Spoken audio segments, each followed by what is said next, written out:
It's been said before, and I'll say it again. Nobody circles the wagons like the Buffalo Bills. So where would you rather be than right here and right now on the Ralph Rant? Let's go. Welcome to the Ralph Rant, your source for hard-hitting Buffalo Bills takes. Now, here's your host of the Ralph Rant, that veteran watcher of generations of Bills teams, the prophet who predicted Josh Allen's greatness, that opinionated so-and-so you walked out on parties because of the Ralph.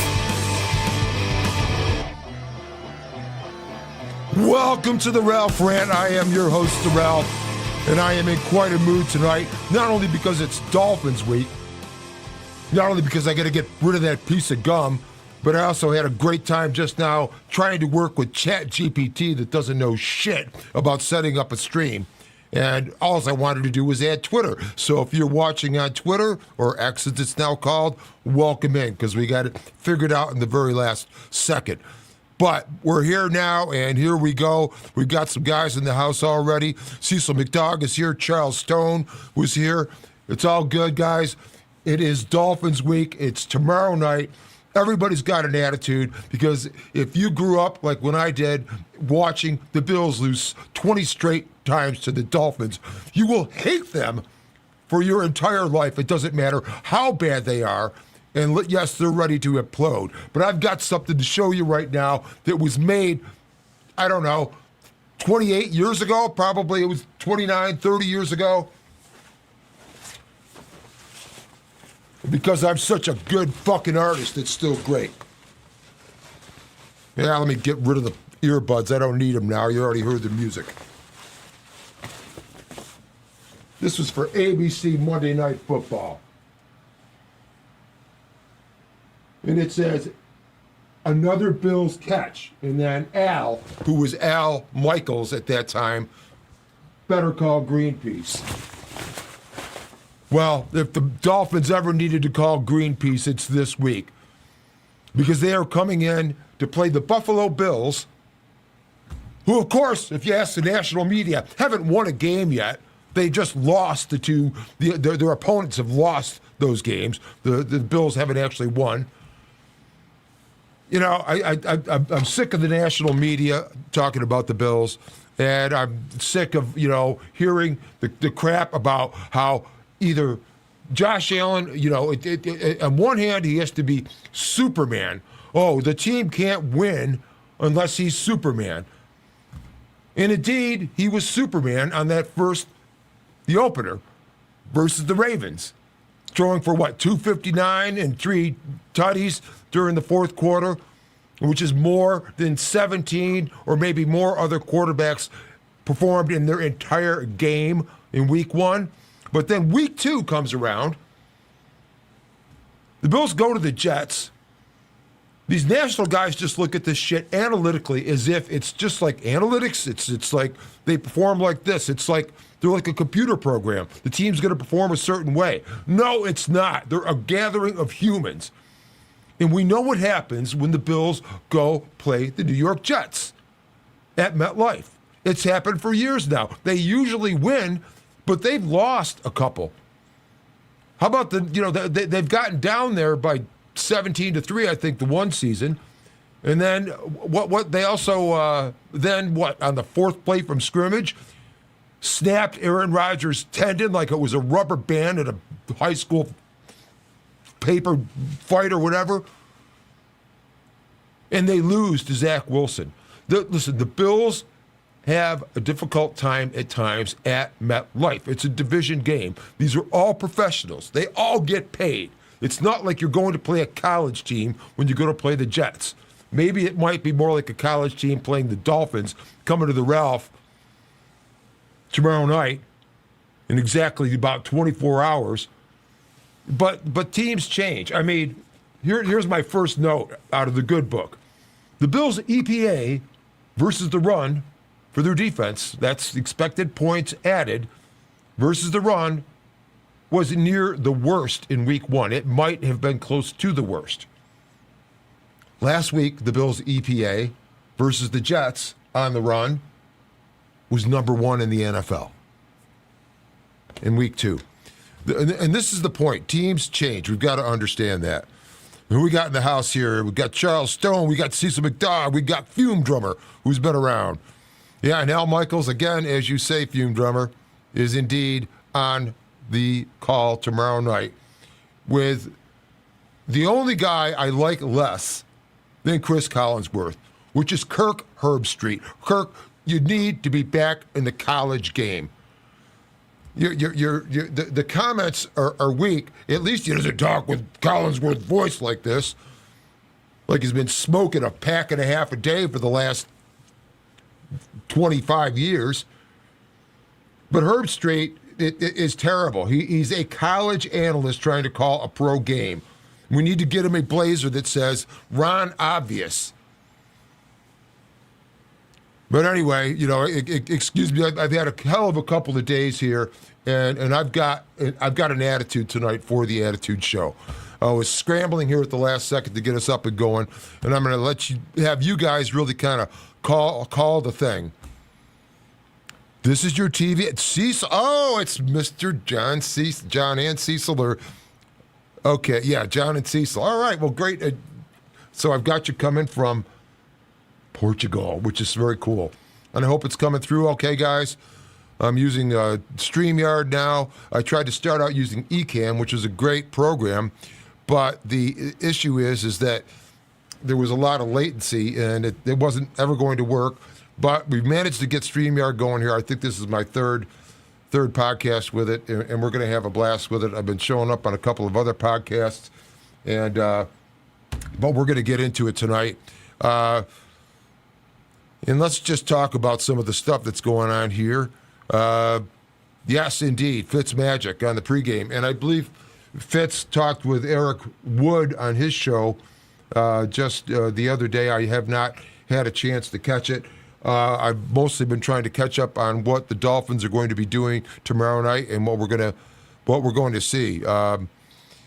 Very, very cool. All the tourists are gone, as John Cecil says, because or Cecil McDowell, as we have here, because with all the tourists there, you had difficult time getting Wi-Fi and so forth, and chase them all out, because who needs tourists? They obviously have more money than I do, because they're there and not home in their studio talking about the Buffalo Bills.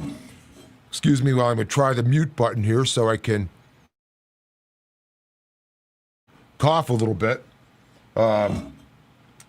But what else do we have here going on? We talked about the complaints about Josh Allen, how he was Superman, and then Clark Kent. They don't like either, because when he's Superman, then he's carrying the team, and the Buffalo Bills wouldn't be anything without him.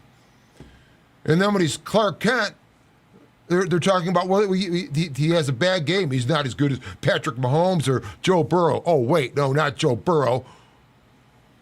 The weakling who now has ripped the tendons in his big toe and needs surgery and probably won't be back until maybe even after when they visit the Bills on December 7th, which is a shame, because the Bills got a score to settle with those orange pricks. Boy, I'm hot tonight. I'm hot. I guess I'm getting ready for Dolphins night. I hate the Dolphins. I watched them lose. I watched the Bills lose to the Dolphins 20 years straight. I remember being a kid going over to a family's house and watching out of the end of the Orange Bowl, the palm trees sitting there, and Buffalo getting beat by them. So every time they get beat, and we could just continue it right now. I'm hoping to see it tomorrow night. But what else do we have here? Yeah, I don't know if you caught Rasul Douglas, Bills cornerback from last season, who ended up signing with the Dolphins late, and they're interviewing him at his locker just the other night, other day after practice or something, and they were asking him to talk about Buffalo and so forth. And the first thing you see, and I'll get good at this where I can bring up these videos for you guys. I'm just describing it now, but you can see that Rasul Douglas is like down. Oh my God, I'm on this team. And just look where I was last season, and at the Bills. And they asked him about the Bills, and the Bills, who are winning consistently and so forth. And the guy looks at him and says, "Well, The Buffalo, in that building, they just do everything right. It's a great organization. They do everything right. And it's like, would you really say that if you didn't hate where you were right now? I couldn't believe he actually even said that. And the business of how the Bills appear and stand and what other teams think of the Bills, regardless of what some of these national talking head dipshits come up with about how, Buffalo has not really won a game. They've just had teams that lost games that allowed them to walk away with a dub. And, on one hand, that pisses me off. But on the other hand, I'm like, you know what? Go right ahead and keep thinking that about Buffalo. Just go ahead and keep thinking about it. Let them go crush the Dolphins tomorrow night. Put another 33 points on them. That'll be 3 games in a row. It'll be 33 that the Dolphins have allowed. And let them just keep on thinking that the Bills are just playing an easy schedule and they're beating up on weak sisters. Like it's Ohio State, beating East Jesus University out of Iowa. It's not the case, guys. They're all pros. They're all good. All the teams are talented. Every single player on every single team is talented. You don't get a contract in the NFL unless you are talented. It's about experience in coaching. The game is far more complex at the professional level. Training camp used to be about getting the guys in shape. I mean, you go read, for a great read, go pick up Jerry Kramer, and I believe, I heard Jerry Kramer passed or something like that, but he wrote Instant Replay with the help of a sports writer, which documented it was their first year they won the Super Bowl. It was before it was even called the Super Bowl, when they would have met the Bills if it weren't for the Kansas City Chiefs, who beat the Bills 31-7 in the AFL championship game that resulted in the winner of that game going to the first world championship of pro football that became known as the Super Bowl shortly thereafter. So the point being that the Bills need to win this game, and they have an ability to knock perhaps Miami for a loop that is going to result in that team imploding. And if you haven't seen it yet, I'm going to show this about 20 times tonight because I've been holding it up. The Dolphins games, this banner right here, this banner has been at the stadium formerly known as Joe Robbie. Let's get the full thing in there and get that Dolphin in there. Yeah. This has been going to ball games down at Joe Robbie. This has been pissing Dolphins fans off for years, and I still have it. Mainly because I invested in really good paint, and I've taken care of it. Fold it up here now. Boy, I'm still hot about getting the show going. All right, what else do we have going from here? I know we've got some injury stuff, and I want to get you guys in here. First of all, this comment: after the Bills beat the Dolphins, I bet McDaniel is sent packing. I mean, can you believe this, dude? Dude, hire me to go do your post-game pressers and not talk like, yeah, I mean, it's a quarterback thing, and it's just analysis. And stop wearing short little socks with your shoes like you're some kind of golfer. You look more like Justin Thomas than you do an NFL coach. If you want to be eccentric, put on a suit and tie, but just don't go out there like a daffy-looking dipshit. This is not a leader of men. That's for sure. Now, I know we have some other things going on here. Oliver and Milano ruled out. Of course, they didn't practice this week. I think I saw Joe Marino catch, and he identified this, so I can't take credit. But first, McDermott says that Milano will see if he can practice tomorrow. And then he goes on to say that when somebody asked, is there a possibility that this is a long-term injury. And he didn't rule it out. So which is it? Is he going to practice or is it a long-term injury? We had somebody on Twitter identify Milano's injury as a blown tire, i.e. a hamstring injury, which it turned out not to be. It's a pectoral injury. So we'll see what's happening with that. And then I guess Taron Johnson did practice. We will see him, I believe.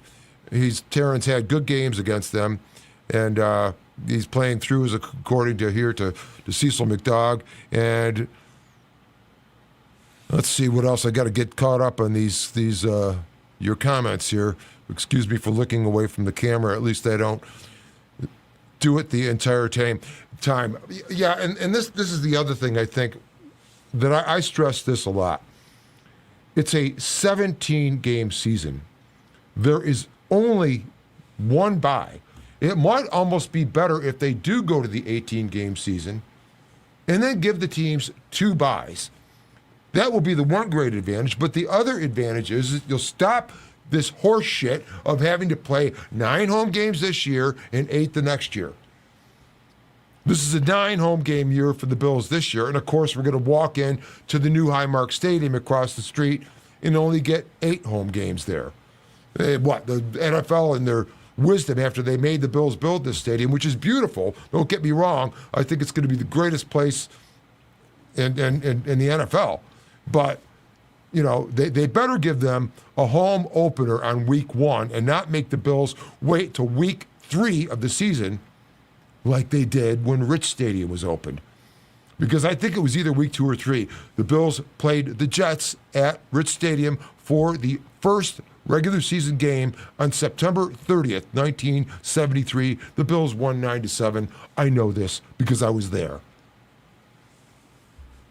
Let's hope that the NFL does not wait and make the Bills wait to have a home opener a couple of games into the season because of their scheduling. And the 18 games, yes, would be better because of that and getting the extra bye, which these teams need. Which gets to the other point about the byes and so forth and the length of the season. It, of course, is not a sprint. It is a marathon. And because of that, you've got a lot of games. It's hard to play the same guys week in and week out. It's physically difficult in this game, which is played by sickos, as correctly expressed by our quarterback, Josh Allen. But it's also mentally tough to keep up that edge every time. It's tough to do that. It takes a lot of consistency in the locker room and on the part of the team. And the other thing it takes is using guys that are not your starters. And the Bills have, as a huge advantage this season, this set of manageable games. The Bills should be favored to win, are favored to win. Of course, I think in everything right now, the only one that changed was the Ravens game just before. How did that work out? But of course, they're favored to win over the Dolphins. They'll be favored over the Saints, and they'll be favored over the Patriots in week 5. And then in week 6, they'll be in Atlanta for a Monday night contest. And I mean, we just saw that the other night. I believe that was Atlanta and Minnesota. And, you know, Michael Penix is not a bad quarterback. He really is not. Bijan Robinson looks scary running the ball.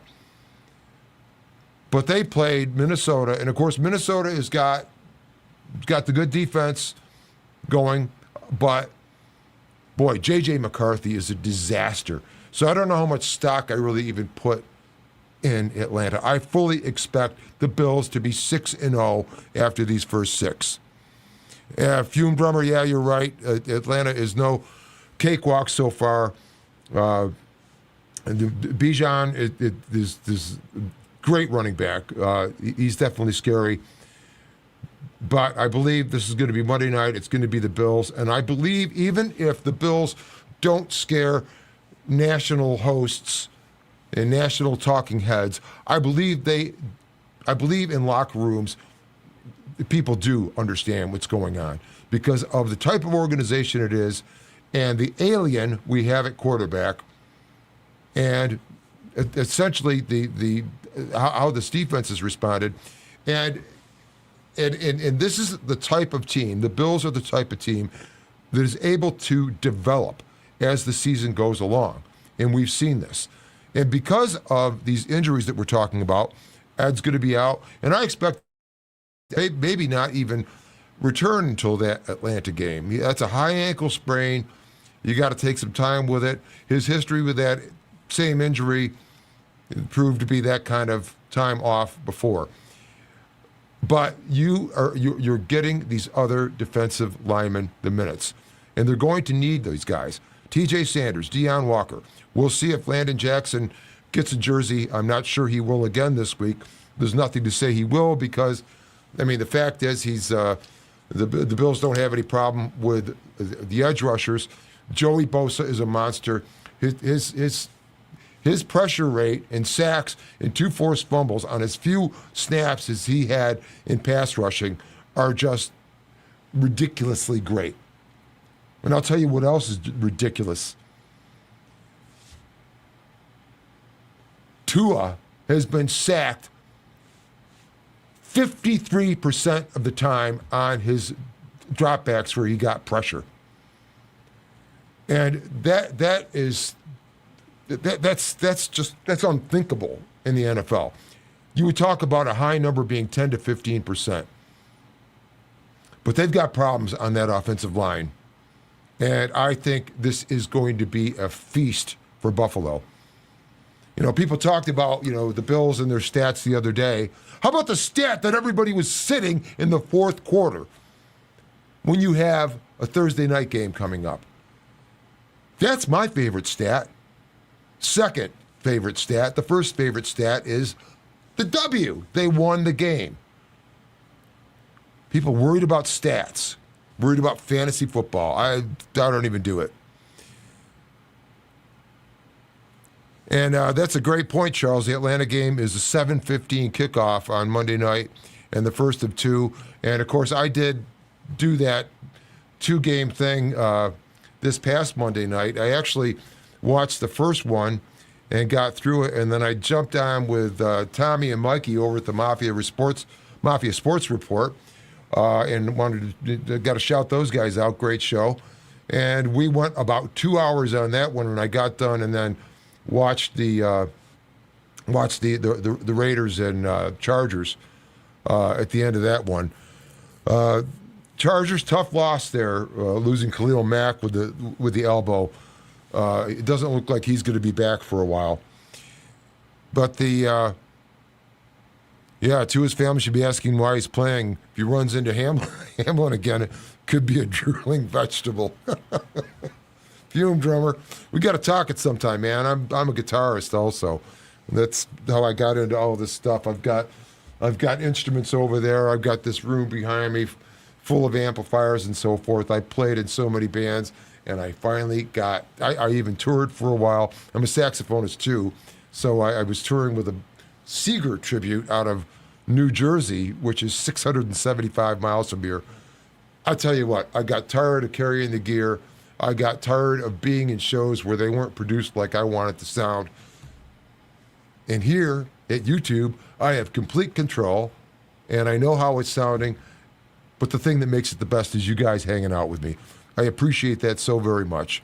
I got this thing started back in May, and I had this YouTube channel previously as a musician type of thing, and I had 48 subscribers to it that just sat there for years. And then in 2018, now you hear in my open, I say every time on my open, the prophet who predicted Josh Allen's greatness. Now that's not bullshit. If you go look at my videos, I made a video 2 weeks after the draft in late May, early June 2018, and I predicted Josh Allen's greatness. I was so pleased that the Bills had drafted him and so shocked that the teams picking before the Bills didn't. Well, it was the Jets and the Broncos. Yeah, I'm not surprised. But anyway, all right, that's a shot I've got to take. A guitarist tired of carrying gear. Yes, okay. You've got that one coming, Fume Drummer. But at least it's not the vocalist that shows up with the mic and where do I set up? No. So, but I do have to say, with all the gear, I mean, I had 2 pedal boards. I played with a half stack, Marshall half stack, a JVM 410 that weighs about 100 pounds by itself. I'd have to bring 3 guitars and also the saxophone to do like one song. So I did bring a lot of gear. But anyway. All right, Charles, you watched that vid earlier today on the Josh Allen prediction. Now, back then I had my head shaved. That's not the case anymore. I do wear hats because the damage path of the baldness tornado has done its work above here. And I don't know, still thinking about just getting the big standing buffalo tattooed up here in front. The wife is not buying it, so all right, we'll stay off of that. Pardon me while I have a drink here.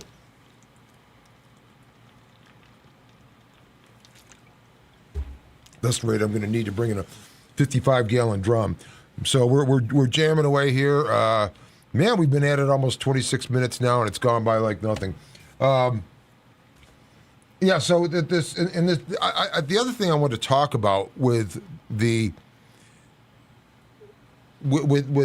teams, and it's the notion that we see a team come out in week 1 and see what happens. And it gets set in our mind that is how it's going to be for the season. And we kind of create these equations. And a great example is this. Week 1, the Jets visit the Steelers. The Jets look pretty good on offense. Justin Fields looks pretty good. He's throwing. He's connecting with guys. And we are conditioned to think that the Steelers' defense, with T.J. Watt and all the other guys you've got, Herbig and some of their other defenders, and you go in thinking instantly, I'll stop looking up, I'm looking at the light rather than looking at the camera like I like to look at you guys and not my screen reading the script, just saying. But the fact that the teams, they change. So we thought that the Jets offense must be great because they put 32 on the Steelers, and the Steelers defense is great, so that must mean the Jets are great. But then I think the Steelers end up and lose a bad game in week 2, and Buffalo makes Justin Fields look like, I don't know, somebody from Miami of Ohio. I mean, you cannot say that these teams stay the same from week to week. They change and develop.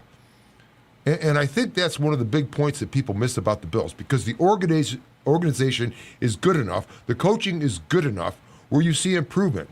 I was getting on this point earlier talking about Jerry Kramer's Instant Replay, talking about that season. He wrote that book with Dick Schaap, by the way, who was a great sports writer.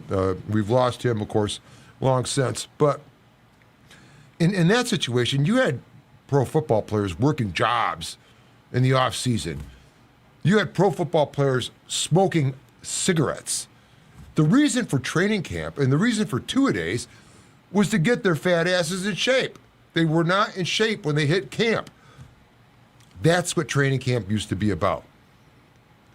You don't have to do that anymore. These are professional athletes. They train all year.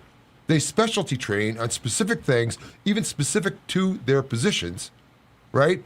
And so that being the case, you have a situation where they're not showing up to do two-a-days and not showing up to, get strengthened and get the cigarettes coughed out of their lungs.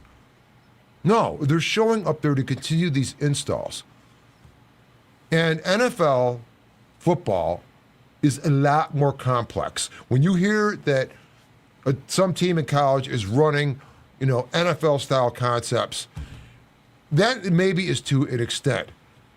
If you really get in and study, and if you want to go to good site, guys, and study what defense is really about, go to Cody Alexander in Match Quarters. It's complicated.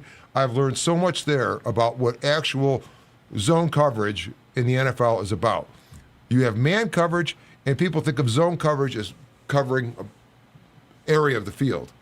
It's not really that with match coverage. Go and read about it because there are switches that take place, and it's a lot of processing. Guys need to be able to react without thinking. And that's where a guy like Cole Bishop, who's missed out essentially on 2 training camps, has to get this on the fly as he's learning. But you can see he's getting better with it. So for people to say that, oh, we're worried about the Bills' secondary, it's a work in progress. It's growing. And it's not a team that's got a coach on the hot seat that's trying to do everything he can to get a win out to make the fans feel better about him and to make the ownership feel better about him. You don't have that case here. So you're going to see the Bills grow, and they've got the opportunity to grow through these first 6 games, ending up, starting now with Miami tomorrow night, ending up on the Monday night with Atlanta. Then you've got the week off. And of course, that sort of bye that's built in with that week off will allow Michael Hoyt and Larry Ogunjobi to come join the team and get calloused up and get ready to play. They, of course, could get going with practice with the team after 4 weeks, so this is a great advantage.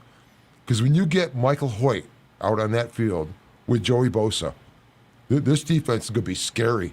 I'm talking scary, guys, and it already is.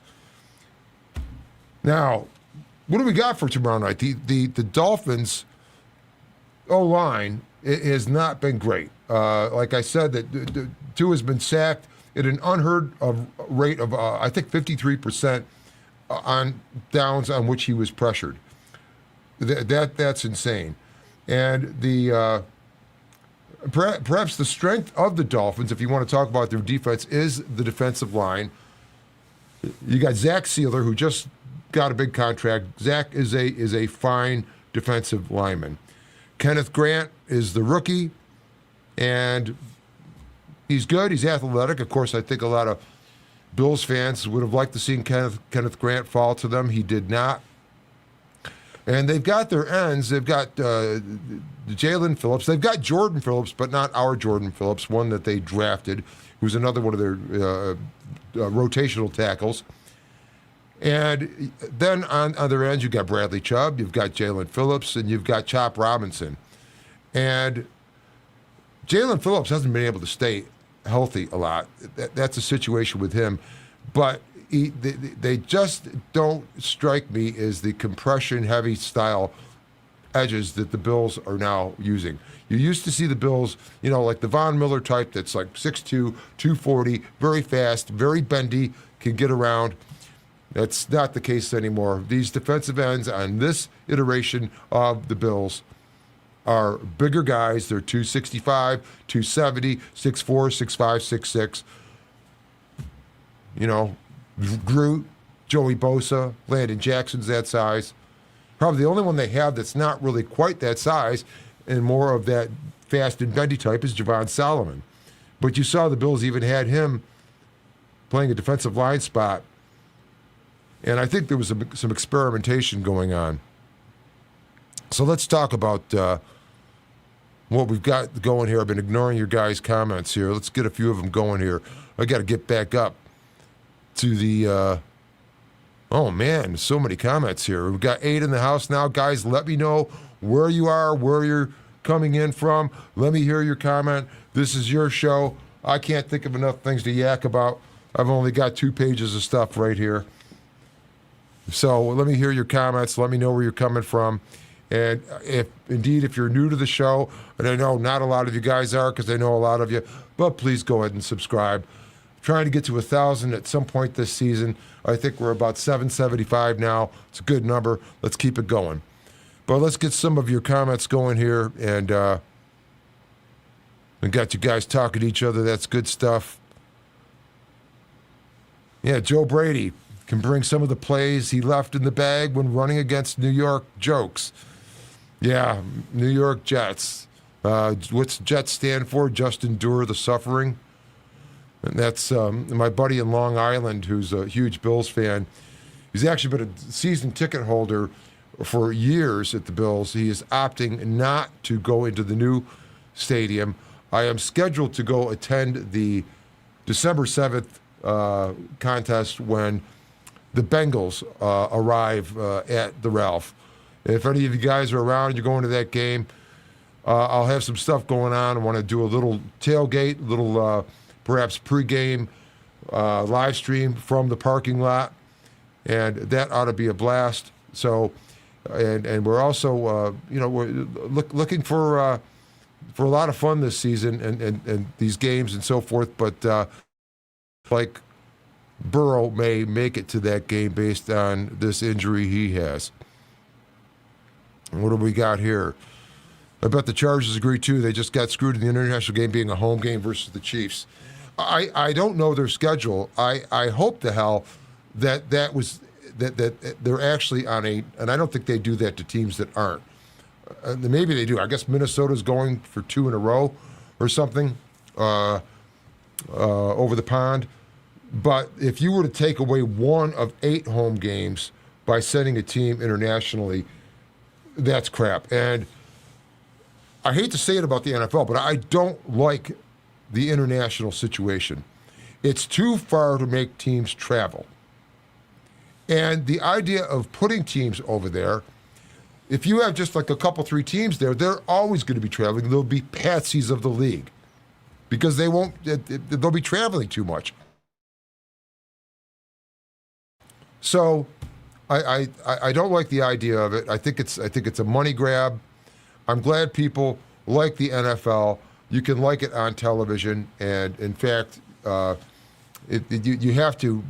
If you're going to watch the number of games like I watch, I have YouTube TV, and of course, am subscribed to the NFL Sunday Ticket through YouTube TV. And because I both have the service plus the Sunday Ticket, all the games are recorded. So how am I able to watch 4 games in the first slot like I will on Sunday, because we'll have the Bills out of the way and not be because I watch the Bills live. But other than that, I'll just fast forward, go from play to play to play, and I can watch games pretty quick using that. What else do we got here now?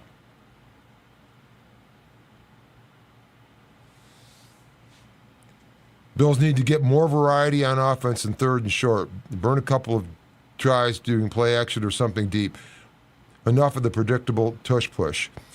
Well, I think you'll see some of that, but I also think that the Bills do not want to show everything in their bag. I think there are defensive front schemes that are actually being saved for when the Bills bring the Chiefs in. I like the fact that the first game after the bye, it's at Carolina. Bills are great out of the bye with Sean McDermott, but they have had a history of being a little bit sluggish in those games coming off. That will be a great game to go down and play there with an opponent you should be able to beat to get ready for the Chiefs coming in the next week. And the Bills will be unleashing some things involving Michael Hoyt on the Chiefs that the Chiefs do not know is coming. And it is not like anything they can possibly imagine. You know, if they want to give the Chiefs cyanide pills to take because they freak out, it's not because they're going to do that because of what they know that's coming. They would do that for all the reasons they haven't thought of. And they have not thought of the reasons that this is going to be a horror show for the Chiefs. Well, the continuation of it, because everybody is excusing away the Chiefs 0-2. Oh, they're going to be just fine when they get their felon back in the line, or when they get Mr. Tiny back, who ran into his own tight end. Well, actually, Travis Kelce ran into Xavier Worthy, and basically, I think, he tore an labrum or something like that. But what do you expect from a team that wears T-shirts saying "Free Number 4" when Rashee Rice was responsible for an accident driving his Lamborghini or whatever the hell it was, 119 miles per hour, and injuring people, and only gets suspended 6 games because he didn't try to fight it. In the NFL, I guess in the same wisdom that has them creating international contests, figured that, well, we could suspend him 6 games. Let's see. That's the same as Michael Hoyt because he took a wrong supplement. Are you shitting me? And these guys are wearing this T-shirt, free number 4. It is so insensitive. And I could actually take Travis Kelce wearing it somewhat seriously if he didn't have that dumb Neanderthal open mouth look he had like for most of the Super Bowl. No, I don't like the Kansas City fucking Chiefs. Pardon my French. Let's get back to some of your comments because I am ranting here tonight. I am still so hot over a couple of things that have gone on the last couple of days. Will Harrison be well enough to come back after week 4?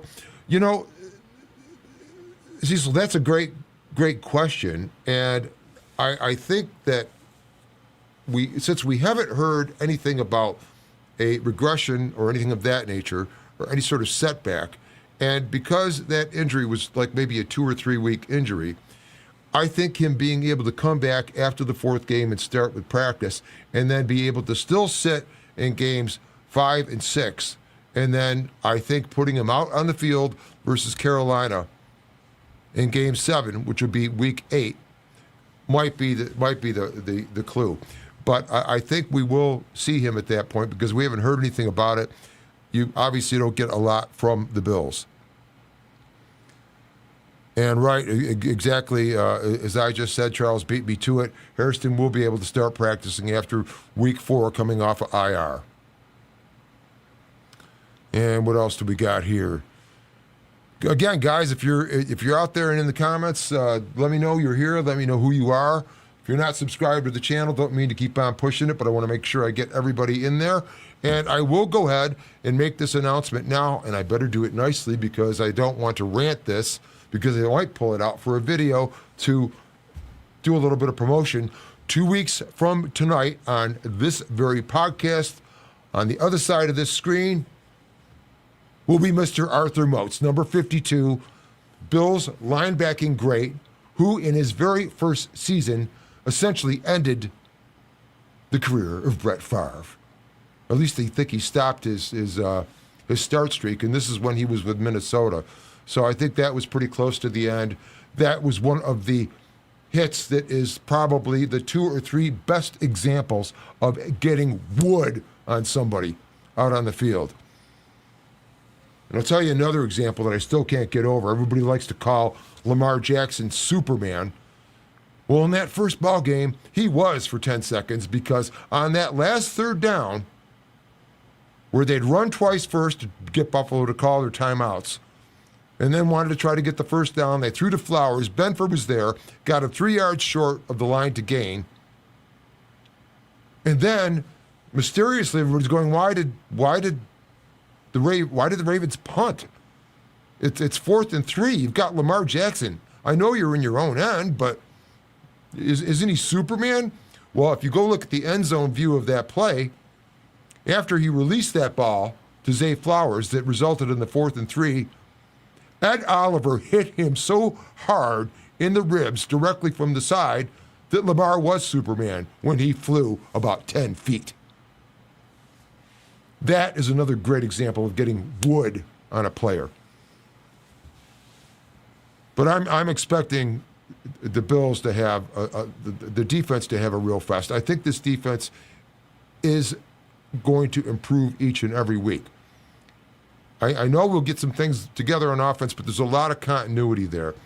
There are still things in the defensive bag that we have not seen yet, and we'll get an understanding of them as they come along. But there are things that they are not showing the Kansas City Chiefs and the Philadelphia Eagles and some of these other teams that are coming in. They're not getting them on film yet. And I think it's like this is very well planned and organized. Who we got? Let's get down to the comments here and see who's in the house here. Tom Brady 12. All right. No, I have not gotten the rival jersey yet. I would very much love to, but quite frankly, I'm lucky I was able to afford this new panel light I'm looking up at rather than the camera here half the night. It's like walk into the light. But it's great because I found out that my face was pretty dim and putty looking on StreamYard. On the recorded videos, I've got these bright lights, and I'm going to have to do a special insider vid to show what the studio actually looks like. I'm actually going to get set up here, guys, where you can actually do some super chats. I'm going to get set up where we've got an insiders club to get some stuff going. All that is coming up. And again, of course, we're going to have Arthur Moats on the channel here 2 weeks from tonight, October 1st, 8 p.m. Do not miss it. I'm going to be asking him a lot of questions. We're going to have a lot of fun. He is a very gregarious guy on camera. Very cool. He was made for podcasting. Go watch his recaps. He says it all in about 2 minutes and 46 seconds on this last one, where he just went ahead and talked about the Bills' win over the Jets. What do we got here? Charles, going into this week, the Bills are ranked third in the AFC season. Now Indy would be number one. Yeah, that's actually true. And they're talking a lot about Indianapolis and Danny Dimes. It's becoming Danny Diamonds now, I think, is his name. And I found it interesting that team was being compared to, example, the Saints last year, quarterbacked by Derek Carr in his last season. And if you recall, the Saints went 2-0, and it was a convincing 2-0. And then they just went downhill from there.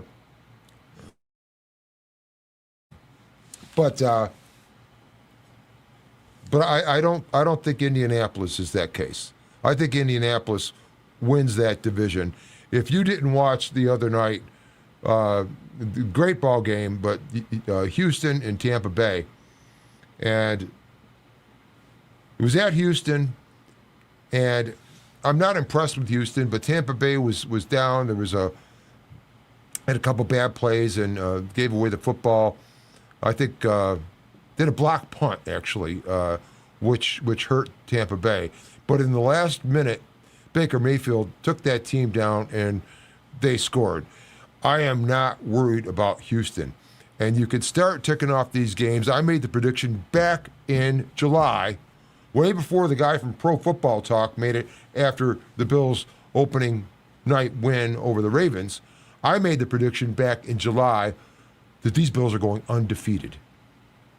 And they have an opportunity to get on a roll here with these first 6 games. Then they've got the bye. They're bringing in probably 2 new defensive studs, and 3 actually if you include Larry Ogunjobi. I'm not sure about that. He seems more like a reissue of Dwayne Carter to me. But we lost Dwayne Carter, of course. Michael Hoyt, who's going to be scary. He's a psycho. And then perhaps Max Hairston. And I think they are aiming to get Max Hairston back, especially for Kansas City, because by that time, Kansas City will have had Xavier Worthy back in the lineup. They'll get the felon back in the lineup, Rashee Rice. And so they'll be, okay, we're fine now. We're ready to be the Chiefs again.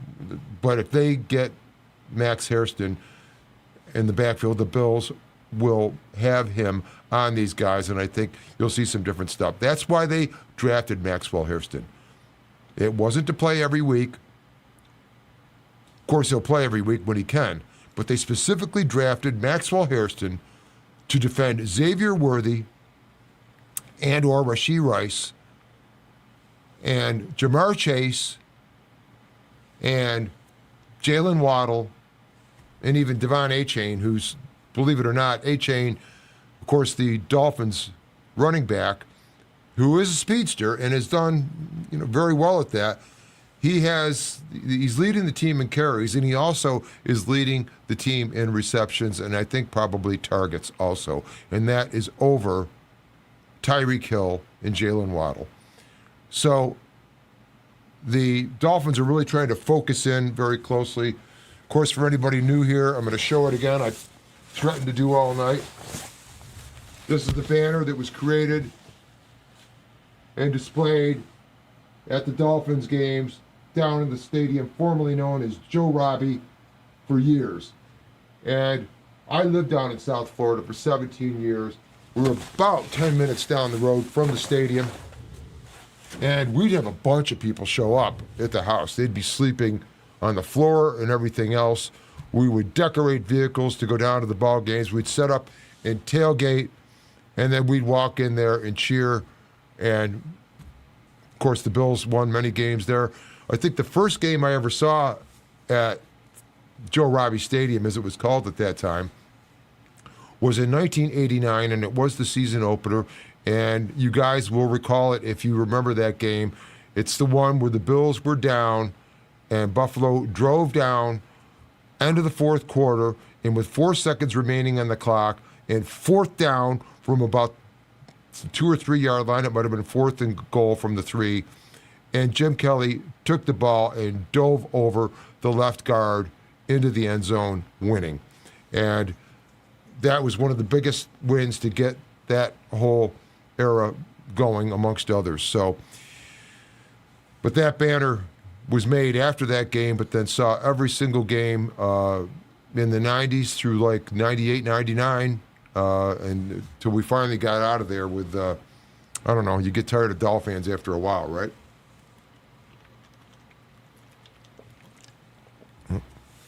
All right, we got a few guys in the house here. Who else we got going up here? Let's get some more of your comments going here. Yeah, Carolina's like a preseason game. Everybody is coming back, including Hoyt and Ogunjobi. And, I mean, what a great setup for the Bills, right? To have the situation going into that game, a warm-up game, in effect, after the bye, getting these players back, Ogunjobi, Hoyt, probably Max Hairston, and getting this thing tuned up. I mean, Ed will be back by that time also, I'm sure. Hopefully Matt Milano will be back by then. And we'll have a situation where we can maybe make the Chiefs' season even worse, because they're 0-2 now, and I believe that there are dents in that team that were created over the course of last season. Some of them were buffed out and kind of made to look nice for the showroom, and they kept on winning these games closely. And then, of course, you know, the Bills' defense allowed the 32 points in the title game, which, of course, that resulted in Brandon Beane's meltdown that resulted in the start of the changing of this defense as early as February 5th of this year, when Ryan McNeil was hired. And it's gone from there because there's an entire plan with that. And I also think that, you know, you've got now a situation with these new receivers. You've got Josh Palmer and Elijah Moore, and Khalil Shakir is getting his legs back under him. That was a nice catch he had this past week. You can see Josh Palmer getting better and better. You can see the confidence from Elijah Moore improving. I think the Bills know exactly what they're doing, and you know, I hear a lot of worry warts out there. I tend to think positively about these things, and I think a lot of it, you know, sometimes it's even like the law of attractions. If you've got a lot of people that think badly about the Bills, like all of those that left the stadium on the first night, well, when you got their negative feelings out of the building, what happened? The Bills exploded and won. Is that the reason? Don't know. Maybe Josh took a little bit of an attitude to the people leaving that ball game, because he sure said afterwards, yeah, a lot of people left the stands. We'll be all right. Not talking about himself and the Bills. He was talking about the relationship between him and the Bills fans. But, boy, I get to rambling on these shows. That's what's fun about these. I'm not doing take after take. You're getting it raw from me. I forget my place a couple times. I just launch into something else. But I did see a comment way earlier, and let me look for this. Let's get a couple going up here. That helps the Ravens. The Chiefs have dropped. Now the Chargers and Ravens are the biggest threat to the number 1 seed. That's true. I don't know. I still don't think. I still don't think Justin Herbert. I still have an opinion about him that needs to get improved over what we saw when he was coached by Brandon Staley or whatever the guy's name was, the previous head coach before Harbaugh got there. But the comment I was looking for here, and you can maybe recycle it, is this business about Josh wearing a visor for tomorrow night. Now, of course, we've seen Josh wearing visors in the preseason a lot, especially when he's featuring the cool blue helmets or whatever wild alternate helmet that he would always come out in. And I think I may have seen him with a clear visor in practice. Now, a clear visor, of course, would allow protection. And of course, he wants to have that nose protected. It's going to be sore. He doesn't want to get it tagged and have that pain as a distraction, obviously. But the other thing I was thinking, and you guys could comment on this, there's a couple of schools of thought. On one hand, if you have a visor, and I don't know if they're even allowed during the regular season, but a visor that is of a material that's like sunglasses, perhaps. I've seen even those that are mirrored. But it's not about the mirroring part. It's about the fact that it's not really see-through from outside. And there's a school of thought that, well, that really helps because now a defender in zone coverage who doesn't have his back to the quarterback can be looking back and reading the quarterback's eyes to see where he wants to go with the ball. And that one school of thought is, well, okay, if this is like sunglasses material and you can't see through it, that should help because now that defender can't read the quarterback's eyes. But I think it's not the right way to think about it because I think the correct way to think about it, and I think we'll see Josh, if he wears a visor, wearing a perfectly clear visor. Not so much that he could see better at a night game or for any of those reasons. It's because you don't want to hide your eyes from the defender. If he's just looking at the way your helmet's pointed, that defender can think he's throwing this way or this way. And the defender cannot see that the helmet might be looking this way, but the eyes are over here. But being able to look off an opponent with that defender, that defensive back, seeing your eyes move, you're looking over this way, your head and helmet might not be turned that direction, but you're looking this direction to throw here, and you're going to come back and throw in this direction. So I don't think you see him with like a sunglasses type of visor where it is not see-through, because I think it's detrimental to being able to use your eyes to mislead a defensive back into going this direction so you can throw back in that direction. But I'd love to see your comments on that.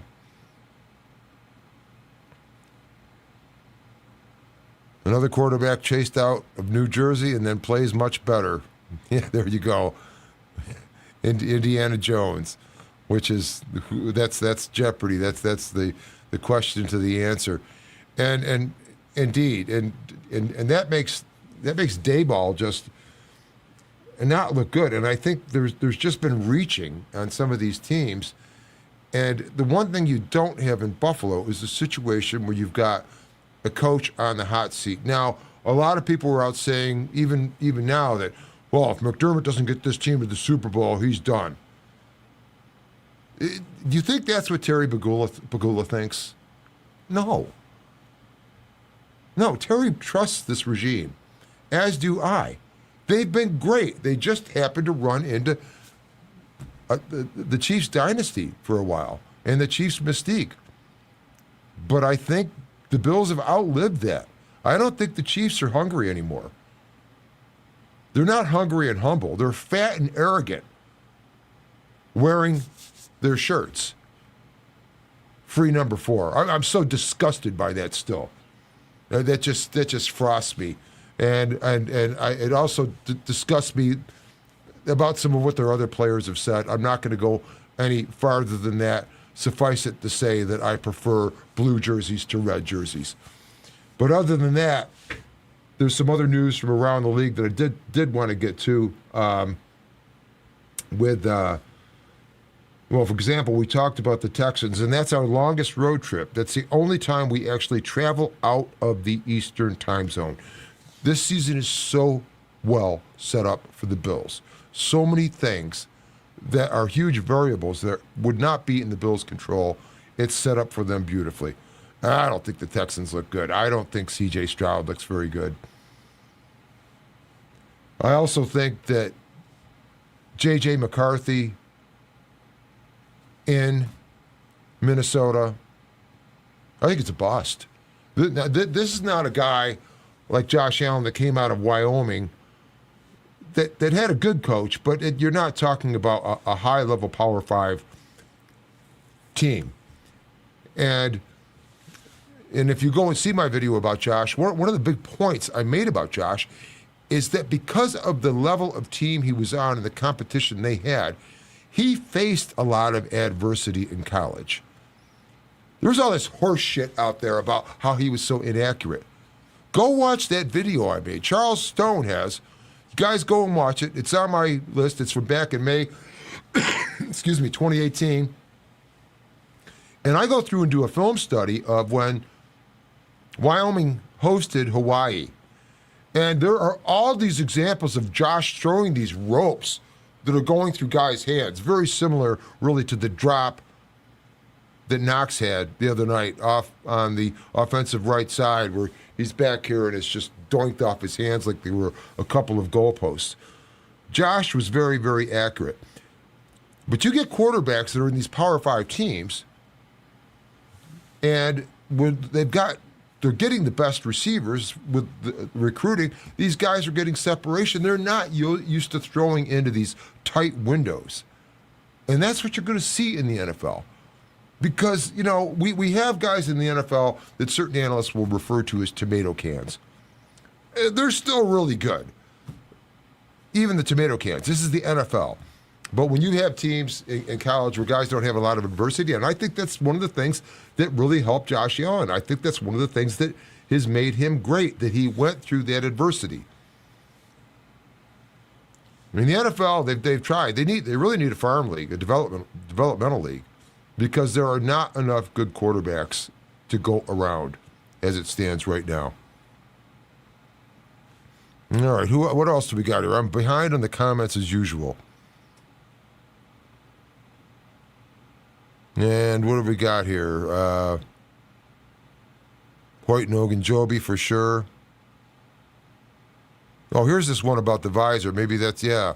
He was wearing a clear visor in practice today, and he'll wear one during the game. Yes, indeed, clear. And I don't know if that's by rule, but even if it wasn't a rule, I think you want to keep the clear visor because you want these teams to be able to see what your eyes are doing so you can move a defender with your eyes. If he can't see your eyes, he's just going by what direction your helmet is in.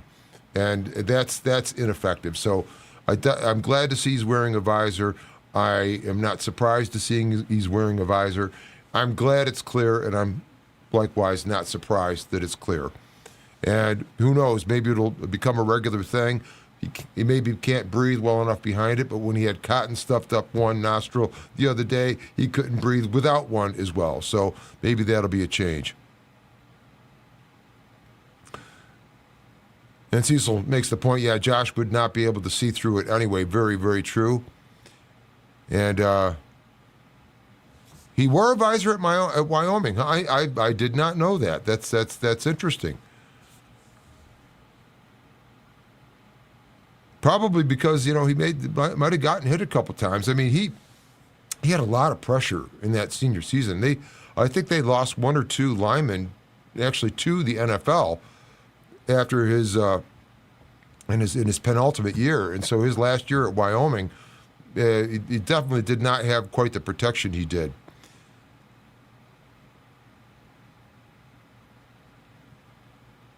Yep, and Dawkins wearing a colored visor, at least during practice. And, of course, Dawkins has got that very cool snowman pattern on his face mask. I'm looking for the Bills to have a great offensive night also tomorrow night. This could really be a coming out party because not only do you've got a lot of questions in the secondary for the Dolphins. And they do have, some decent linemen. They're going to run a 3-4 quite a bit. So you're going to see basically 7 big guys up front because they'll run a nose, 2 tackles, and then you'll have 4 linebackers back there. But those edge guys are in the 9 slots are essentially like defensive ends in other schemes. So you'll have to watch the pressure, and I think you're going to get the same thing slightly you got with the Jets, where the Jets on defense demonstrated a real anxiousness to get to Josh Allen. In fact, was it Will McDonald, if that's his name, that tagged Josh in the face mask on the one early call that extended the drive on Sunday, and you could tell that was just something directly they wanted to get to. Maybe Aaron Glenn is telling them, here, we need to try to intimidate the Bills by doing this to them. But I just don't think you can intimidate Josh Allen. So the Dolphins may try to do this also, but I think it should be successful, both with the running game and their secondary's been giving up so much. And then on the other side of the ball, there are big questions on the Dolphins' offensive line. If you go through and look at what's going on there, they've lost 2 of their guys to injured reserve, I believe. So the guy that came in for Terran Armstead, they were supposed to replace him at some point. Well, he's out there now at left tackle. I believe the left guard is a kid. The center is he's a small guy. Again, is similar to what you had with Tyler Linderbaum of the Ravens. Dolphins have a small but agile, fast center, and then their right guard and right tackle. I mean, there's questions all along the line, and you've got a couple of guys that are maybe serviceable starters, but I think the Bills are going to tee off on them, and it could be a situation because it's Miami, because it's a primetime night game, because this sentiment now almost 30 years later still resonates. Did I stick my middle finger down there? I'm sorry. But because of all that, this could be a feeding frenzy. This could be a feeding frenzy for the Bills. And I'm most interested to see what kind of situation we could have where we again get guys sitting down in the 4th quarter. Again, I'll refer to it back when I said at the beginning of the podcast. Of all the stats you want to talk about, other than the win or the loss versus the Jets, they got the win, certainly. They got the win in a rout. It was 30-3. That touchdown was garbage time. And a lot of their offense was produced by an ex-Bill, Tyrod Taylor, as opposed to Justin Fields. But the second biggest stat, over and above how many rushing yards there were or weren't, over and above how many passing yards there were or weren't, over how many rushing yards Josh Allen had or didn't have, or how many touchdowns he scored throwing or running, which was 0 on both of those last 2 counts. The biggest stat is that how many starters were on the bench early in the 4th quarter. That is so huge, guys. This is the early part of the season, and I heard which Buffalo Bill was it? They were talking about the start of the season, and when you first get going in the season, there's a level of soreness after the games that's really higher early in the season because you're getting calloused up. You get to game 3 or 4, that soreness right after the game isn't bad. So it's like a curve that starts out like this, and then as you get in the midseason, that soreness level is down a little bit. But then as you start getting later in the season, and just the wear and tear builds up, it starts going up again. And of course, that's something I will ask Arthur Moats about when he is on the show exactly 14 nights from now, Wednesday, October 1st. Yes, the Ralph Rant has a real live NFL former player coming on, and not just any former player. This is a guy that made his mark in Buffalo, and then he went to Pittsburgh, and he got paid in Pittsburgh and did great. It's a shame the Bills didn't keep him, but that was another regime, of course, not this one we have now. Let's get to more of your comments here. Thanks, guys, for sticking around with me for so long. I mean, oh my God, we're at 1:10 already. I don't know where the time goes on these live streams, but it's a blast because you guys make it so much fun because of all the comments, and I'm not even keeping up with them as well as I could. All right, what do we have here? This is interesting. Josh says he hears an echo with the visor on his helmet. Do you mean like an echo from himself? Calling signals at the line, or from what he's hearing in the headset with the radio, or from the crowd? I'd be interested to hear more about that. And I don't know if it bothers him. Was it from that standpoint, or if it's actually a good thing? And maybe he hears Bills Mafia screaming twice. But I'd be interested to hear that. And then, this is a good one from Fume Drummer. I don't know Pagula. Does he care about a team's record as long as he's making money? Look at the Sabres. Maybe not. Well, he owns the Sabres, indeed. Let me ask you, Fume Drummer, who do you like more? Do you like the Bills or the Sabres more? Do you follow the Bills or the Sabres more? And then let's ask Terry Pagula that same question. And Terry Pagula loves his team, and of course he definitely wants to win, and he's cool with his players. I love when he was, they were in the new facility being built across the street, across Abbott Road, and walking around. And Josh was asking, "Is it always going to be this calm down here?" And I think it was. I forget his name. John Polka, I believe, that is the Bills guy that's more or less the head of the whole construction project.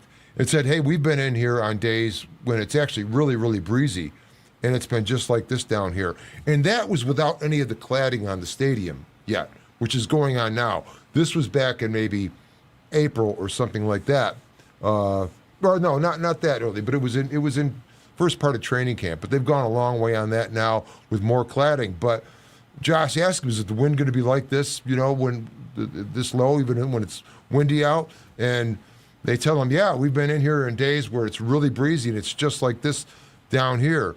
And then Pagula looks at him and goes, Joshua, see, we scienced it out. You didn't say we scienced the shit out of it, but they scienced the shit out of it with how this stadium is going to defeat the wind. It is brilliant. Go watch my video about the stadium. It's 34 minutes. It's not like listening to me for now an hour and 13, almost 14 minutes. Just 34 minutes, and I tell you everything about the stadium. I researched it deeply, and to be quite honest with you, in answer to the first question, I don't know Pagula. Does he care about a team's record as long as he's making money? I'll tell you the answer to it, because I've heard that people complain that Pagula doesn't. The coaches don't work for the fans. Sean McDermott and Bean don't work for the fans. They work for Pagula. They don't care what the fans think. Really? I'll tell you the truth. You want to know the truth? As far as the Buffalo Bills are concerned, within those boundaries that we're talking about of the Buffalo Bills, Terry Pagula works for Sean McDermott and Brandon Beane. I'll repeat that. Terry Pagula works for Sean McDermott and Brandon Beane. It's not the other way around. It's like, what do you need, guys? And he comes up with it. You see him at the practices. Of course he wants to win. This is probably the biggest thing in his life. Everybody that's rich, has something tough going on in their life. And Terry's beautiful wife, who suffered a cardiac problem and didn't get immediate help, not like, for example, DeMar got when he went down in the field. And she's in tough shape now. She's not the same person. It's got to be the heartbreak of Terry's life. And I feel for him because I think this is a good man. There aren't a lot of really good people that are rich. And if there's any example of that, that's in our nation right now. But Terry Pegula is a good man. And he'll have tears coming out of his eyes when he gets to touch the Vince, when he actually gets to touch it during the celebration. The Bills are visualizing this, and it is coming. The fact that the Bills have waited so long for this and been so close and not gotten it, and even the 4 falls back in the 90s, which I was there for those. In fact, in the very first one, I had to throw Giants fans out of my apartment where I was living. They were watching the game with us, and it was like, out. Unthinkable. I don't even know why I had them there in the first place. But that's wanting it that bad, and this has been building up for a long time, and that pressure has not been relieved by a Super Bowl win. And this Bills team demonstrates to me that they are one of the highest class organizations. Players love to come there. It's a great situation, like Rasul Douglas talking about they do everything right, saying that in a Miami uniform from the locker room the other day. So all this builds up, and it builds up, and there's an angst and an energy, a real energy that builds up. And I believe, like I said in a video I did earlier, that this is the season of reckoning. It's the season of reckoning where all this is going to come out. And as far as the Chiefs go, yeah, they're 0-2. Oh, they're going to be just fine, according to Colin Cowherd. They'll be back when they get these other guys back. Not only are they dented, but they're also arrogant. And they're fat because they've already fed on this. They don't have the hunger.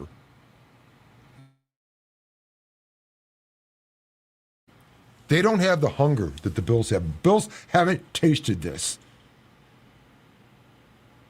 And now, week by week, they're going for it. And they are very, very focused. And for idiots who'll come out and say crap like this is a trap game, you know, to stop with the cliches. Stop and actually take a look at this team. The Colin Cowherds. I like Colin a lot, but man, you have to wait forever to see anything about the Bills. And then on his herd hierarchy, he had the Bills at 4th.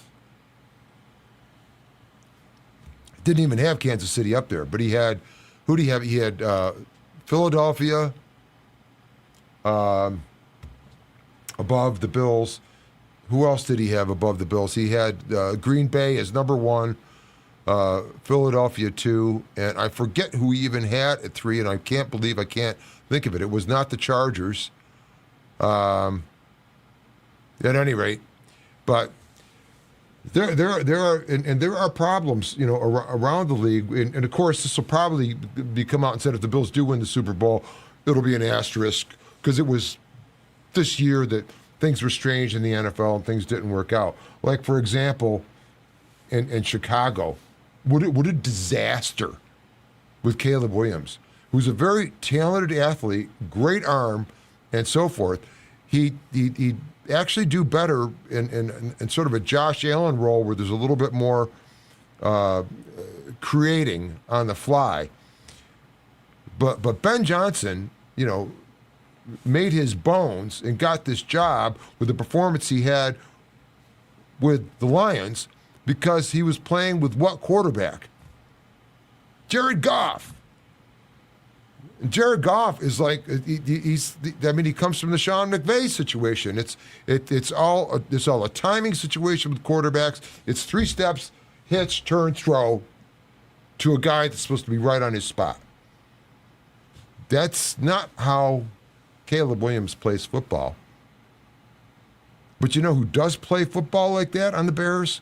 Tyson Bagent, who the Bills, of course, saw for a lot of the game versus them in the preseason. And Tyson Bagent, well, perhaps not the athlete or the arm talent that Caleb Williams is, will go out and run exactly what Ben Johnson wants. And I think Caleb Williams has got about one more ball game, and Ben Johnson's going to say to the ownership, look, you want me to coach? This is the guy I'm playing because this is the guy I know I can win with.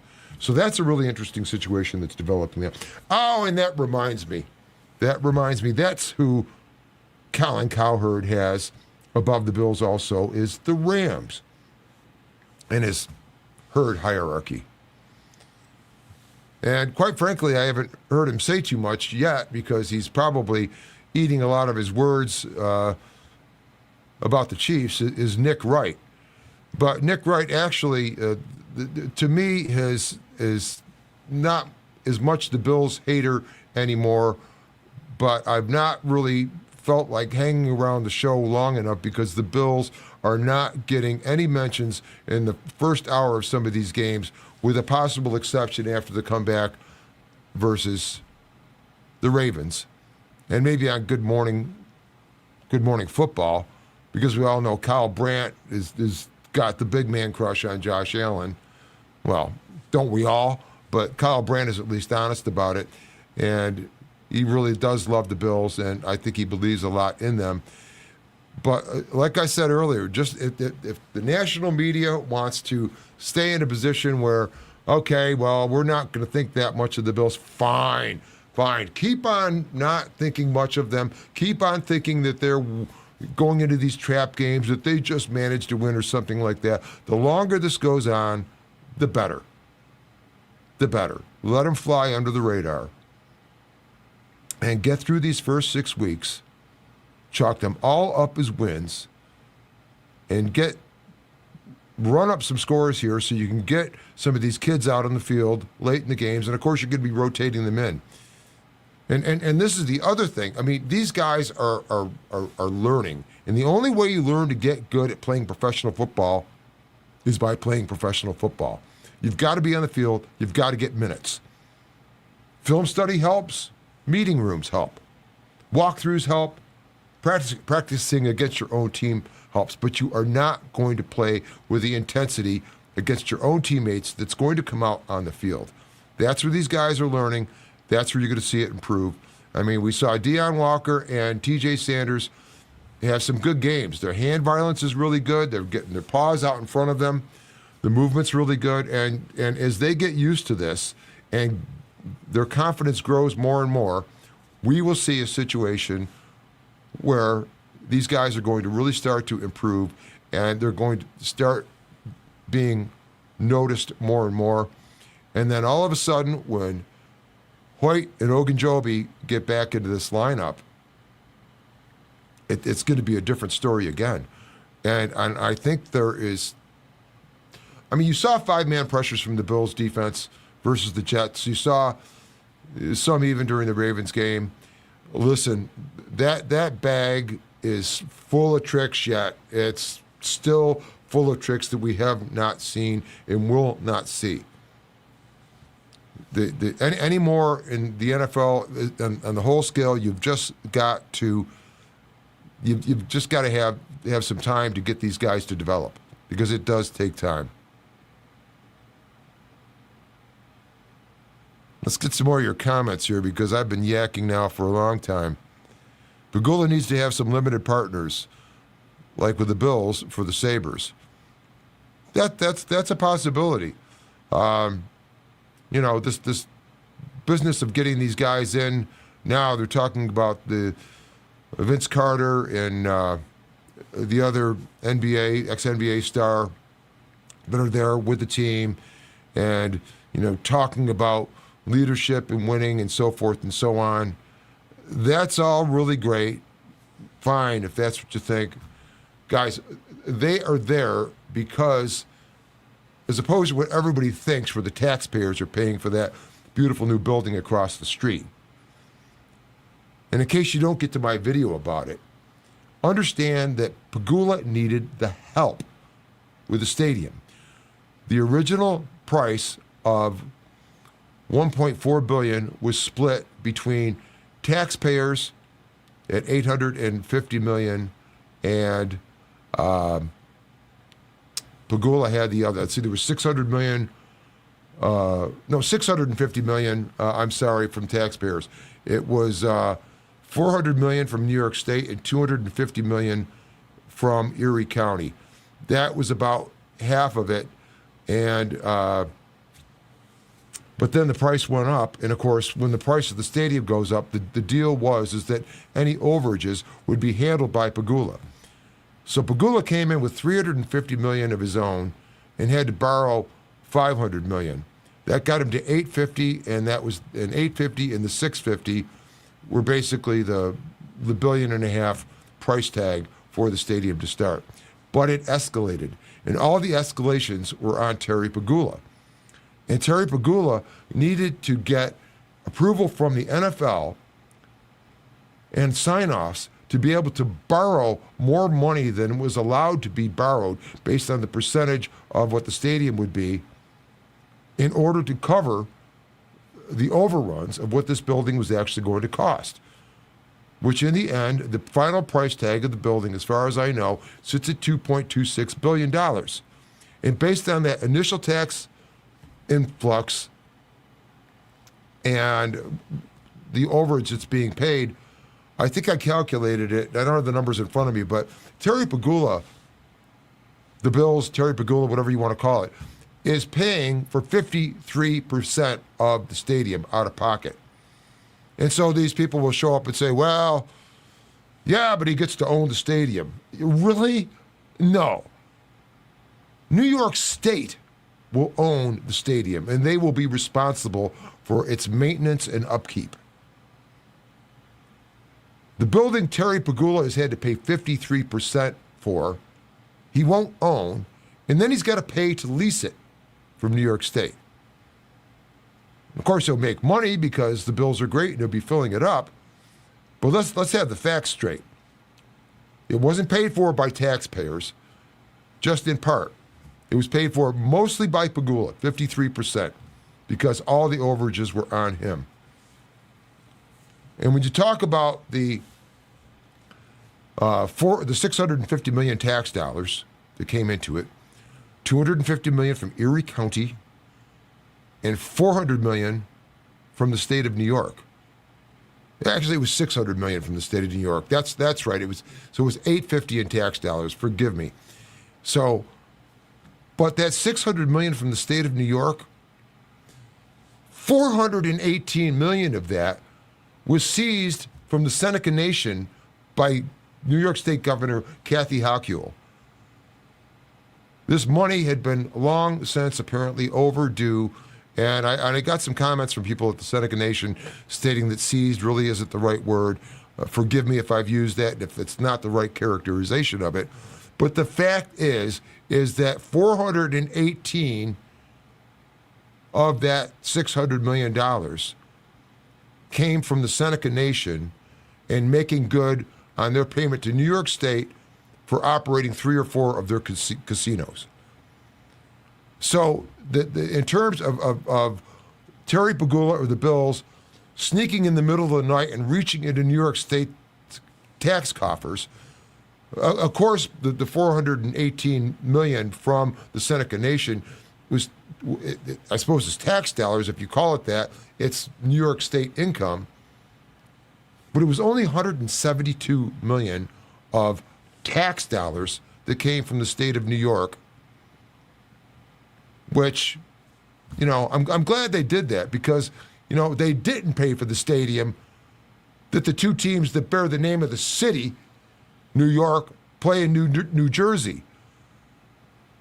But you could bet New York State benefits tremendously from having those teams nearby playing in New Jersey in terms of the visitation, the hotels, so forth and so on, all of the commerce that goes on.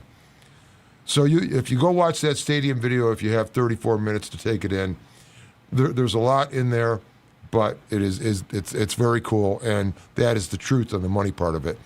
And I think I got into that when we were talking about limited partners for the Bills. So with that, thank you. Okay, back to the visor. It's the sound that is the problem with the visor. Okay, and I guess he's just hearing things differently, probably with his calls. Maybe they have it just down to eye level. I don't think they have it below that, but it's probably got to be different for him, so that will be interesting. I'm curious to see how Trey White holds up covering Hill or Waddle. I mean, Trey White or whoever it is, Tyreek Hill never has good games against Buffalo. And it's not because we've got guys that are faster than Tyreek Hill out there. It is because the scheme is what it is. But I think, and I'll back up and say this, McDermott definitely wants the pass rush and the coverage to work in concert, so to speak, one helping the other, certainly. And the thing you might not see is the full capabilities of the secondary, because I think this Bills defensive front is going to get a lot of pressure on Tua. If you caught Joe Marino's podcast, getting us set up for the game, Tua's release time is gone way up from what it used to be. He's going to a second read far more often than his first. I mean, you always saw him early on in the McDaniel days of, okay, 1, 2.2, first read, throw. That's not been the case. And as I said earlier, Hill or Waddle are not the leading receivers on the team. It's Devon Achane. So, and he's also the leading rusher. So they've gotten very singular in their approach. And you'll see teams try to do this when they're really trying to squeeze a win out somehow or another, when you've got a coaching staff in trouble or the entire team in trouble with the fan base or all of the above. So this ought to be pretty interesting to see how that goes tomorrow night. Let's get to some more of your comments here. What's your prediction for the final score? Yes, I will be doing a post-game rant, most certainly. And on that, guys, one of my mistakes last time is I actually scheduled my post-game after, this is funny, after the Ravens game, right? The win against the Ravens. And I guessed at a start time, because I'm like, new to the StreamYard thing, and it was 11:40. Pardon me. And I'm watching, this game getting right to the end, and it's approaching 11:40. So, no, I won't be doing that. I will probably be like 10 or 15 minutes after the end of the ball game, and I will definitely be on.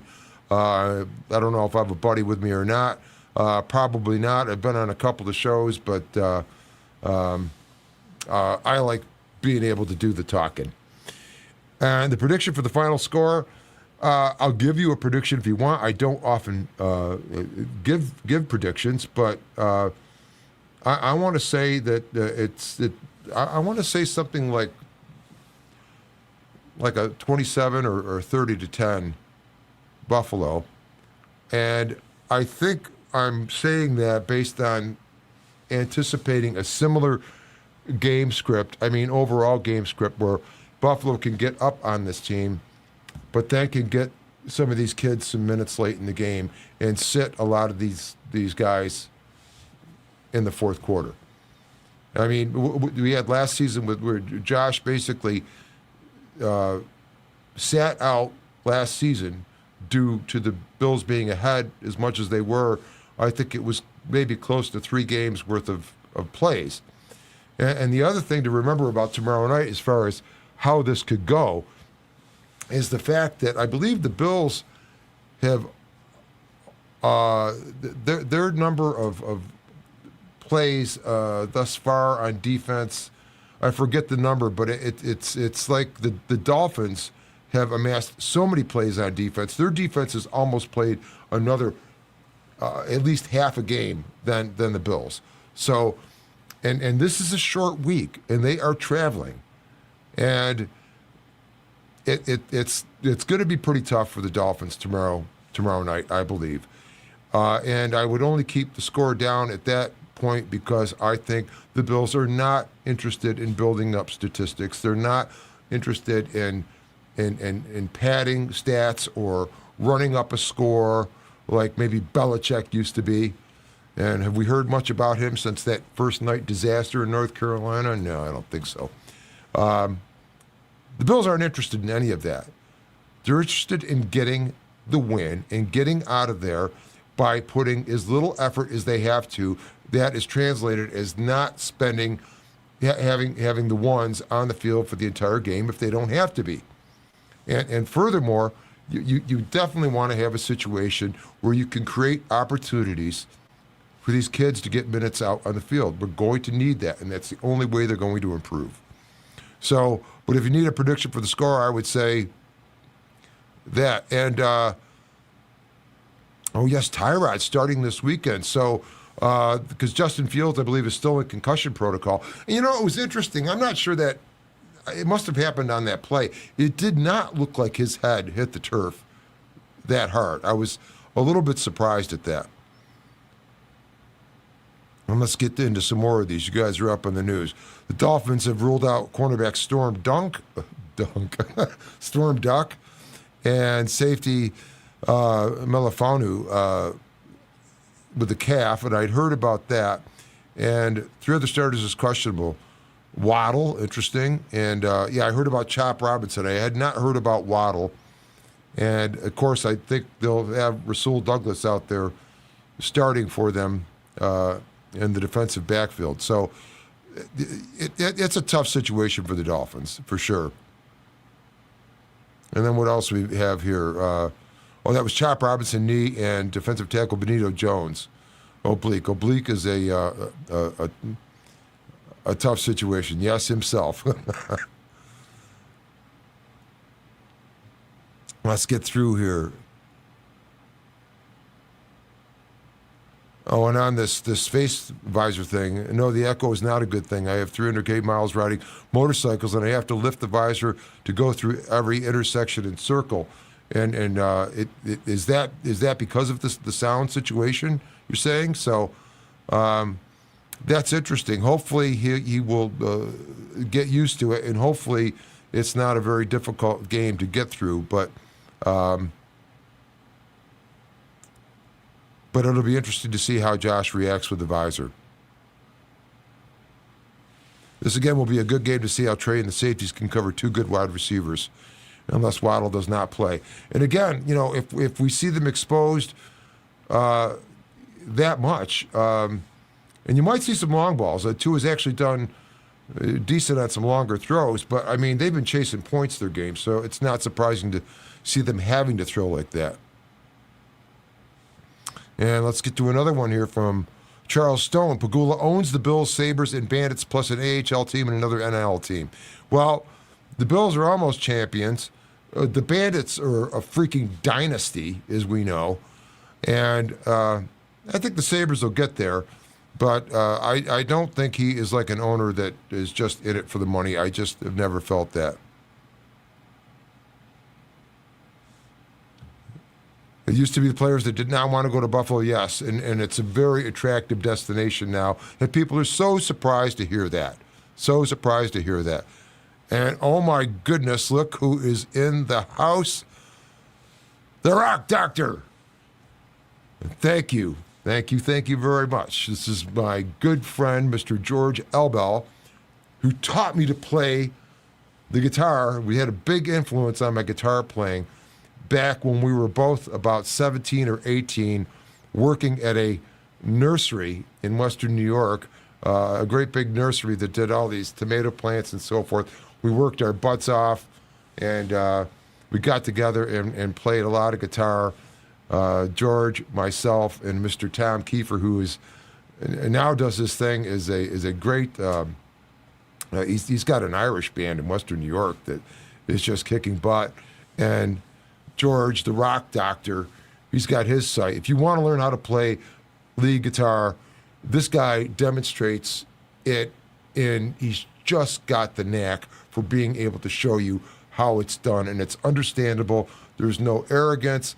He's cool, and it's great tone and great licks. I highly recommend it for any of my musician friends for wanting to play that instrument. And I need to get back and practice a little bit. I haven't played as much because this is all I do now. But thanks for stopping by, Doctor. Very much appreciate it. And here we go. Holy crap, the Bills have the number one passing defense in the NFL. I think it's more of a testament to how bad Fields is and how Henry ran on us. Yeah, that's true. And, of course, stats early in the season, to me, they're so based on the game script of just a couple of ball games, and they're based on just as few plays as actually have been done. So you get further into the season, and you get things coming out of the wash a little bit more and evening out. But certainly that pass defense, a lot of that is going to be on the pressure, not just how you're covering, but on the pressure side of it. And I think the Bills are going to get a lot of pressure on Tua. And I'd be concerned. If like I'm like Tua's family or whatever, I'd be concerned. Because this is a situation where the Bills have done very well against the Dolphins, even with having Benford and White and the safety situation we've had even in the last couple of years. And you see Tyreek Hill, he just doesn't get the numbers. Waddle just doesn't get the numbers. Now, both of those receivers are not getting the numbers. They're throwing to A-Chain more than anybody else. And I think, and with it, as much as Tua's getting sacked at that 53% rate on pass plays where he is seeing pressure, that number is ridiculous. So I would be quite worried for that situation, because this is not a case of getting maybe tagged down by Von Miller or, Taron Johnson pulling him down by his shoulders, or even Matt Milano. Of course, Matt Milano got wood on him, and he had a concussion that game, but still came back out. But we're talking about Joey Bosa. We're talking about Deion Walker maybe getting in there. We're talking about like Cole Bishop getting a running start in a 5-man pressure. I would be worried because Tua could get really hurt. And we don't want to see the fencing reaction on the field. You can hate your opponent all you want. You don't want to see anybody going through that. It's frightening. Let's keep on getting to your comments here. I think I'm quite behind. Fume Drummer was back. I was on a Zoom call this morning with a client in North Dakota. Turns out he's a Bills fan. They're everywhere. I know I've got guys. Of course, Cecil McDonald is in Portugal, one of my favorite European nations. I tell you what, go to Lisboa. It's not Lisbon as we call it. It's Lisboa, and go get some seafood. Oh, unbelievable, man! I loved it when I was over there. I've got a subscriber from the Philippines. So Bills fans are all over the world, and yes, the sport is spreading around, and maybe Roger Goodell thinks he's doing a good thing by getting these games in the other countries, and whatever. I still am highly against it, the teams being placed over there for what that would mean for the league. But the fact is that the production of the NFL game has gotten so good on TV that you could see so much and you could see it all, and so it's very accessible and very easy.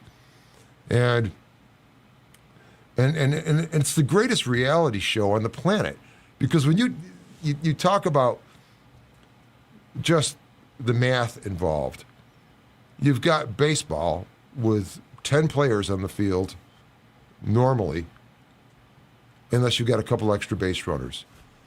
Basketball, 10 players on the field. Hockey, you've got 12 unless there's a penalty and they pull a couple off.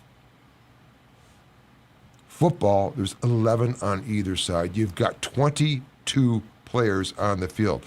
Just those numbers and the size of the playing field and the nearly unlimitless possibilities make it the greatest reality show there has ever been.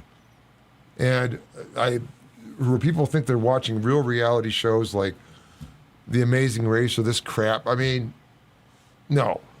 This is a reality show, and you know it makes it the greatest sport on the planet for that reason. And I believe I heard another podcaster. Actually, it was Tommy from the Mafia Sports Report.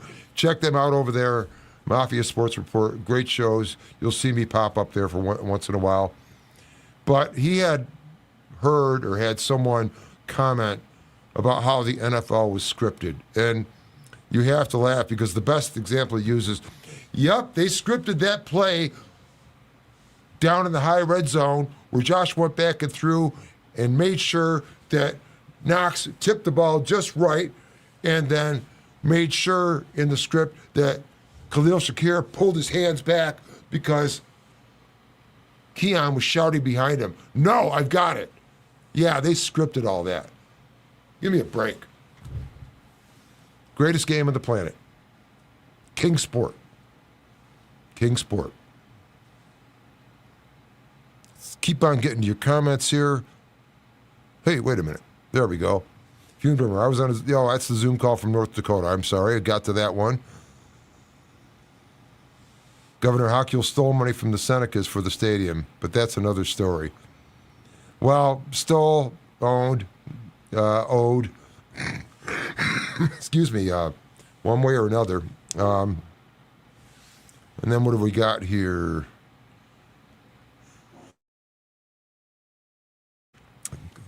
Had a slight cold here, a little bit of a cough. At least Erie County, New York is out of the stadium business once the current stadium closes.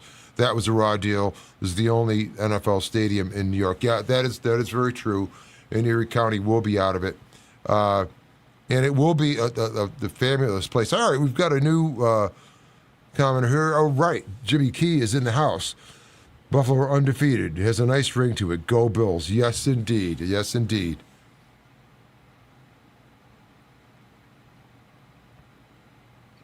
Oh, I see you got it typed right. I got what you were saying, but thank you. I type like that often, too. What else we got here? Cecil, situational awareness. I cannot sense cars coming from the side. You know, that's interesting. And that's an interesting point for Josh. And even in terms of sensing it or hearing it, or perhaps even hearing like Deion Dawkins or Spencer Brown going, Josh, on your right, or something of that nature. So that's an interesting situation. And if that's the case, I'm going to be very interested to see if that visor stays on for the whole game. We'll have to see about that.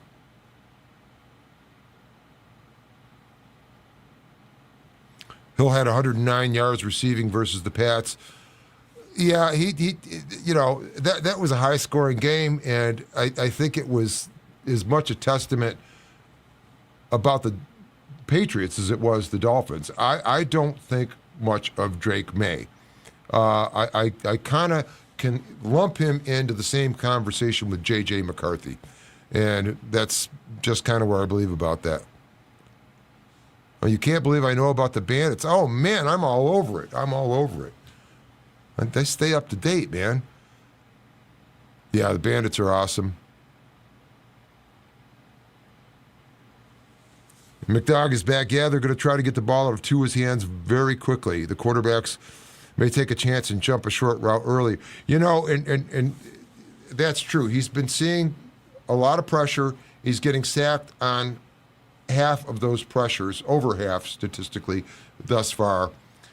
The component of him holding onto the ball and the danger that presents to him being behind that offensive line with the concussion history he has, that's you know, an unfortunate thing. It'll probably be part of a game script that Buffalo and is going to take advantage of. And of course, we don't want to see him with concussions, but nobody cares about our injuries, and we don't care about anybody else's injuries. And when you're out on the field, you got to play the game. So that would be a worry. That would be a worry. International games suck. The players are all jet lagged. Hell, international games, even, how many times have you heard the story about a West Coast team traveling east for a 1 o'clock kick? For example, if you got the 49ers coming over to the Giants for a 1 o'clock kickoff. That's tough. That's 10 in the morning from them. In fact, my wife is at a conference in Las Vegas. She works for the county government. She's an IT professional. They're at a conference in Las Vegas. She'll be taking the red eye back tonight. And, there's an effect just from that 3 hours. When you start talking about 5 hours, I mean, it's 4 at times, part-time of the year before daylight savings kicks in, but then it goes to 5 for the UK, 6 over in Germany, for example. So that's very tough. And of course, the Bills did not handle that jet lag situation at all. They botched that business going over to London to play the Jaguars and banking sleep. As well as the Bills do in handling this sort of stuff, I was kind of surprised at that. But I think we've gotten through a lot of the comments. Guys, I've kept you here for almost 2 hours, which is remarkable on a solo pod. Got to get rested up for tonight. So thank you for my next text here in script from the fabulous Charles Stone, who was here for my very first live show after the Ravens. That was completely, it was botched a little bit at the beginning, but he hung in there with me and even came back when I got it right. Charles, thank you for this script, because I'm going to say, be good, do good, God bless, and go Bills. Thanks for being here with me. Let's watch tomorrow night. I will be with you right here tomorrow night after the ball game, and we will go over what we saw and get through that. And then, of course, hopefully we get the win. I'm pretty certain that's going to happen, and that gives us an easy, fun weekend of football to watch everything else that happens. So thanks very much for watching. I appreciate you being here. I am the Ralph. This is the Ralph Rant. Thank you so much.